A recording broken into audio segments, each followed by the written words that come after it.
بسم الله الرحمن الرحيم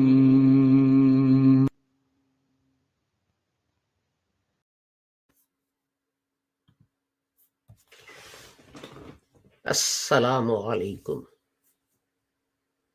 It is Tuesday, the 6th of July, 2021. And in our series, Reflections on the Holy Quran, this is broadcast number 231. And for the last few days, we've been discussing the meaning of Al-Baqarah, chapter 2, verse 88. And this is the third broadcast in that series. Just to remind you that these broadcasts are brought to you by the Lahore Ahmadiyya community, which was founded by Hazrat Mirza Ghulam Ahmad Sahib. And his teaching was that although people bring another prophet after the Holy Prophet Muhammad, but the Quran says that the Holy Prophet Muhammad was Khatmun Nabiyyin, and the Holy Prophet explained this by saying that he was the last prophet. So now no prophet can come, whether old or new or any form. And the companions of the Holy Prophet Muhammad, they were concerned by this, and they said, Ya Rasulullah, many prophets came to Israelites, but they would always go astray. And God would then have to send another prophet to take them back to the right path. What will happen to Muslims if there are not going to be any more prophets? And the Holy Prophet said that God will send reformers, mujaddideen, who will now do this. And Hazrat Mirza Ghulam Ahmad claimed to be one of those mujaddids. Now, what he pointed out was that the Holy Prophet had also said that the Messiah and Mahdi will appear to guide Muslims. And he said that those titles were actually not for someone from outside the Ummah, they were for a Muslim, Mujaddid. And that these were meant for him because of the task that he had been entrusted. And of course, this is a matter of difference between us and other Muslims. But Hazrat Mirza Ghulam Ahmad Sahib pointed out that Muslims are very keen to start calling each other kafirs and heretics and out of fold of Islam, etc., because of the differences. And he said that the Holy Prophet Muhammad,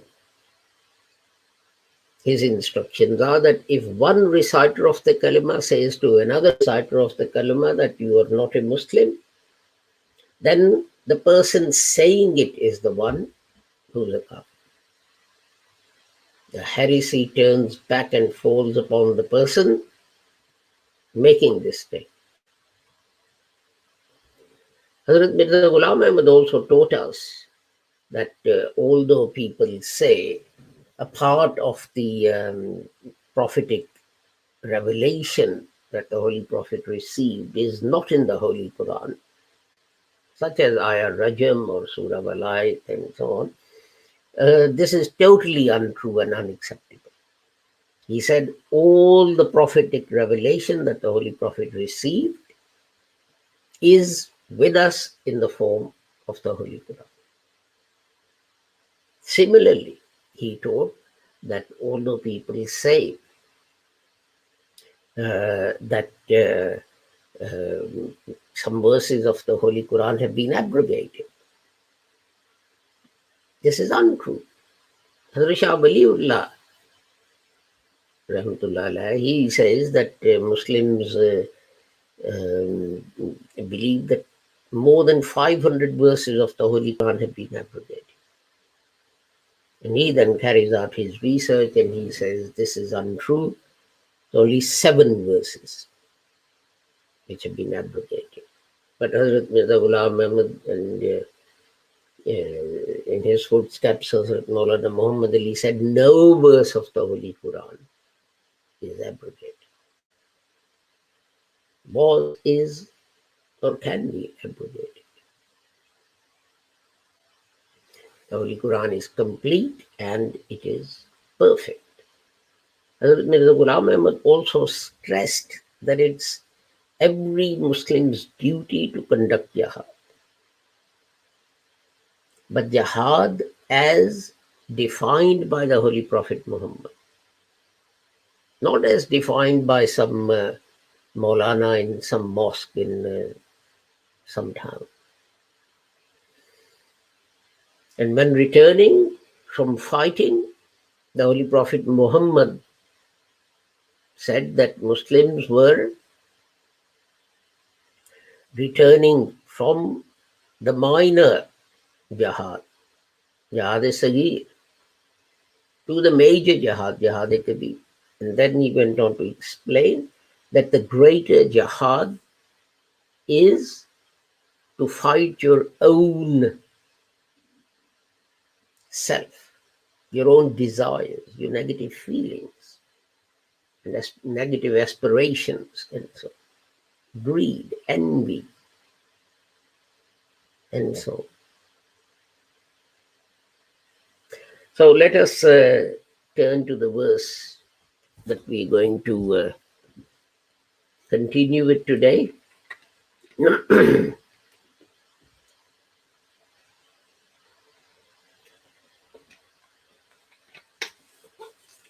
Which, as I said, is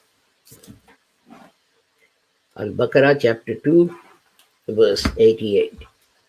أعوذ بالله من الشيطان الرجيم بسم الله الرحمن الرحيم وقالوا قلوبنا غلف بل لعنهم الله بكفرهم فقليلا ما يؤمنون. And they say our hearts are repositories. Nay, Allah has cursed them on account of their disbelief. So little it is that they believe. So today's 2 words which will end our discussion on this verse of the Holy Quran are Faqalila and Yuminu. So let us turn to those. I have no doubt that my notes have got out of sequence. Yes. The first word that we're going to look at, Qalilan, its root is Qaf, Lam, Lam. And it occurs in the Holy Quran 76 times and in 6 different forms, 6 different words made from these 3 letters. And 70 times it appears as Qalil. So that is basically it. And other Qalla and you, Qillu, and Qallat and Qall And what else is there? Qalilat, they sort of appear once. One appears twice, and so on. Such as Vayu Kallikum. Vayu Kallikum. Chapter 8, verse 44. And he made you appear as small in number, as few. Hatta iza aqallat. Chapter 7, verse 57, and say it means carried. But mostly, ثم توليتم إلا قليلا. Chapter 2, verse 83, and then again, verse 88, etc.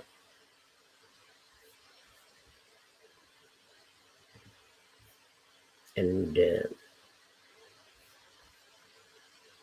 it means few, small.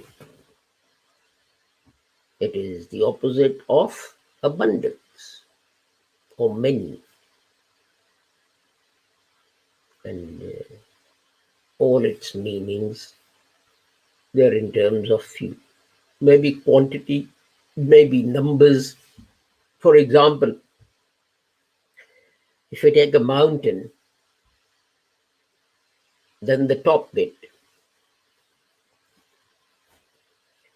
the word derived from this, al-qallatu, is used for that. Now you can see that if you have a mountain, most of it is at the bottom, and this is just for the top. So this is in size, small in size compared to the rest. So its basic meaning is that something is small in size or quantity or etc. But interestingly, it's also used to mean not to stay in one place. The argument is that you're spending very little time in that place.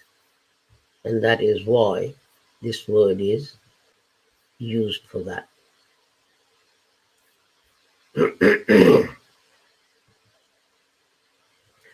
The next word, where are we? Yu'minun.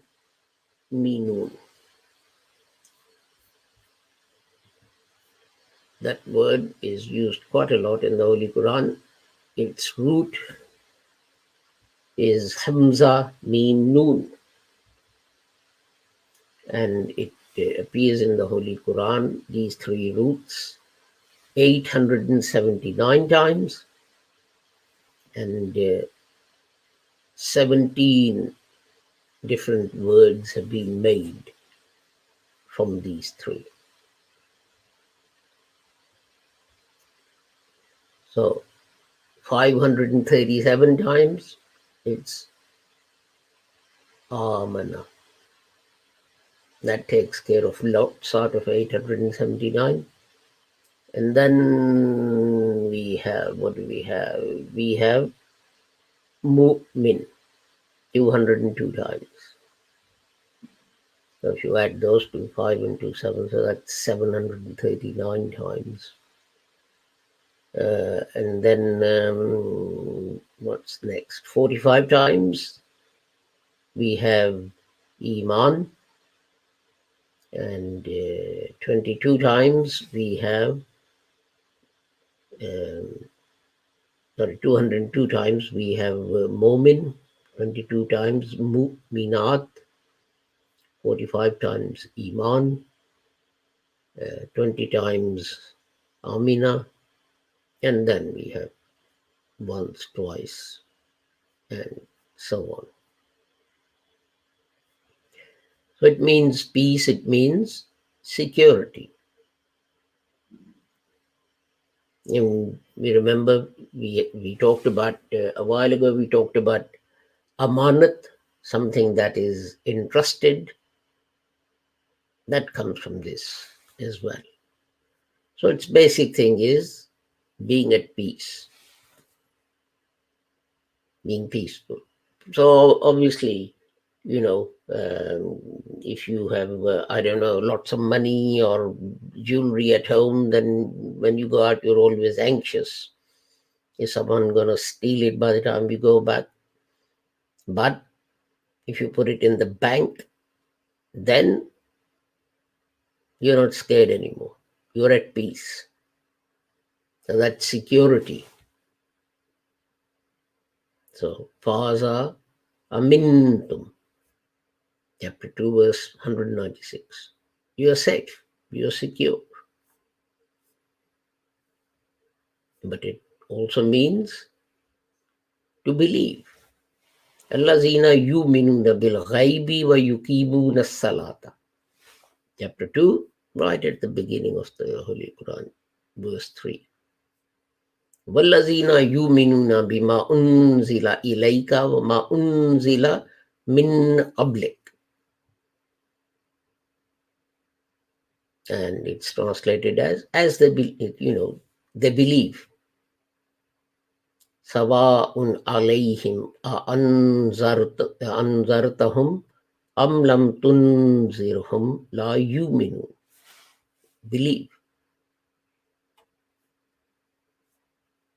So, but if you believe and you truly believe, then you are at peace. You are not afraid anymore. So, let us look at that. Al-amn, its root meaning is that you are content.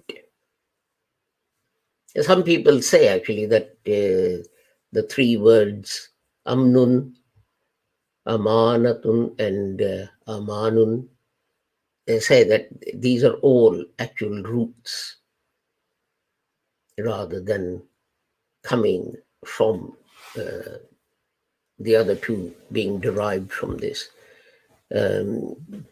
I know I have always talked about three-letter consonant roots in Arabic and so on, but you do get a few four-letter roots, like they're saying,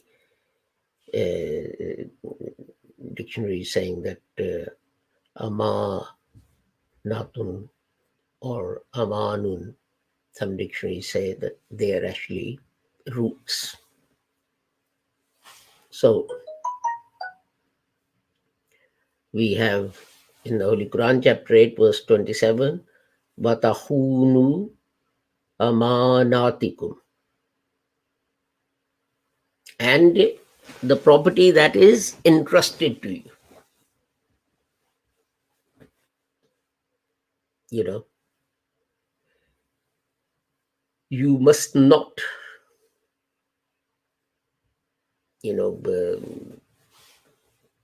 usurp it, misuse it, etc. And what greater example could there be for us that the Holy Prophet Muhammad, when he was migrating from Medina, his life was in danger. He was trying to leave Medina. And having sent all the other Muslims out to either Abyssinia or Medina itself, his last action was to call his cousin Hazrat Ali, put his own cloak on him, put Hazrat Ali in his bed, and give instructions that these things, this property has been entrusted to me by A, B, C, D, E. And before you leave Makkah for Medina, you must return this property to the rightful owners. Now look at it. Even at that time, when he knew the Quraysh were gathering to kill him, to martyr him, he's still concerned about the fact that the property entrusted to him should go back to the rightful owners. These are the people whose hearts and souls and minds are at real peace. That even at that difficult time, they think, I must do the right thing. I must do my duty. And then there is the trust that was presented to the heavens and the earth. Chapter 33, verse 72. Inna aradnal amanata ala samawati wal ard. That this burden, this trust was offered to the heavens and the earth. Now, the question was, what was that amanat? What was that burden? Some people say that burden was to do absolute justice on this earth. And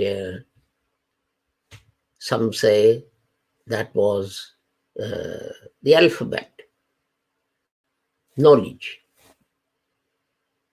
You can't have knowledge and knowledge developing unless you have some means of expressing that. And some say that that burden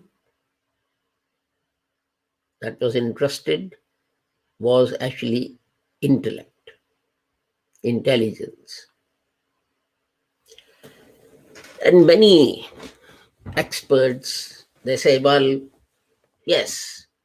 And their argument is that it has to be intellect, because if you don't have intellect, how are you going to recognize the one true God?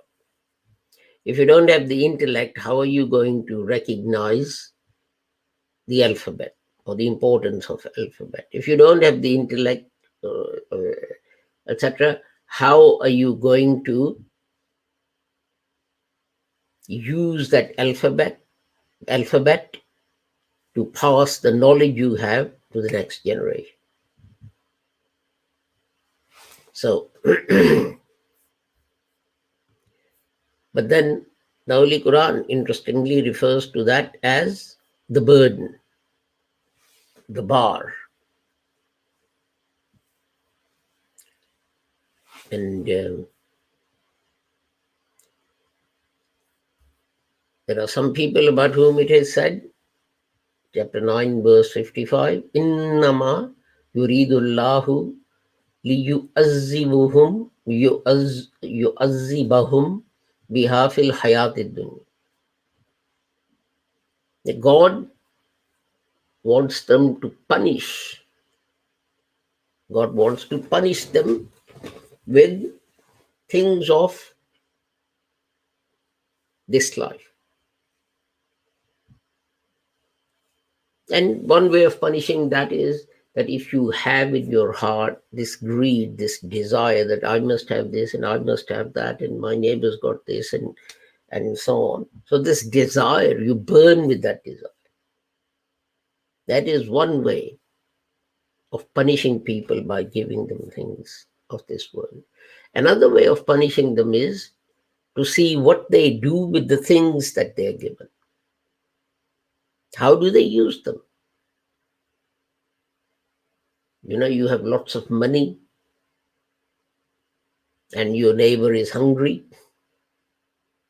but you want to spend it on a new, dress, suit for your friend's wedding. Now, God has given you that money. He's punishing you with things of this world. In what way?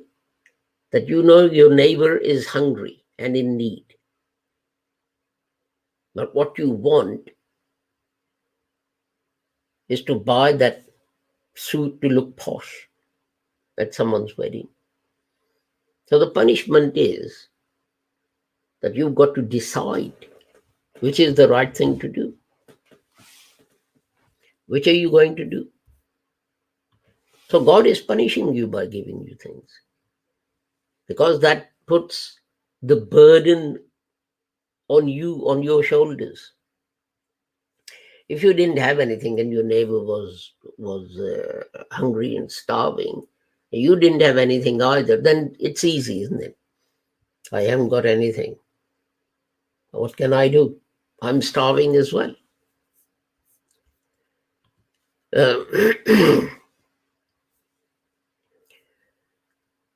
An interesting derivation from this is al-Iman, which basically means religion of Islam. Allazina amanu wallazina hadu wan nasara wattabi'un. Chapter 2, verse 62. Those who believe, some people translate that as those who are Muslims, or Jews and Christians and Sabis and so on. Now, you see here, believe, amanu. There are degrees. You live amongst the Muslims, the country you're in, 95% of the people are Muslims and so on. And if you go to school, you have difficulty because you're not a Muslim, you are whatever, and so on. So you think, oh, well, bloody hell, I'll just recite the kalima. So everyone thinks I'm a Muslim. So yes, you have accepted the faith by the tongue. But really, this should be infused in your heart. And how would we know that this faith has been infused in your heart? Is when you come to act. So if you believe with your tongue, with your heart, and by your actions, then the Holy Prophet, the Holy Quran says about you, وَالَّذِينَ آمَنُوا بِاللَّهِ وَرُسُلِهِ أُولَٰئِكَ هُمُ الصِّدِّيقُونَ. Chapter 57, verse 90. And those who believe, the amanu again, in God and His Prophet, they are Siddiq. But that is conditional on, as I said, belief with the tongue, in the heart, and by action. So you have to believe in all, looking at it from all different aspects. And there are many examples of absolute belief that certainly we have seen in our own lives. So with that, I'm told we've run out of time. With the prayer that whoever you are and wherever you may be, I take my leave of you.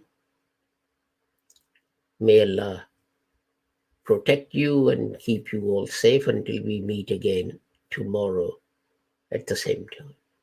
Assalamu alaikum, Khuda Hafiz, goodbye.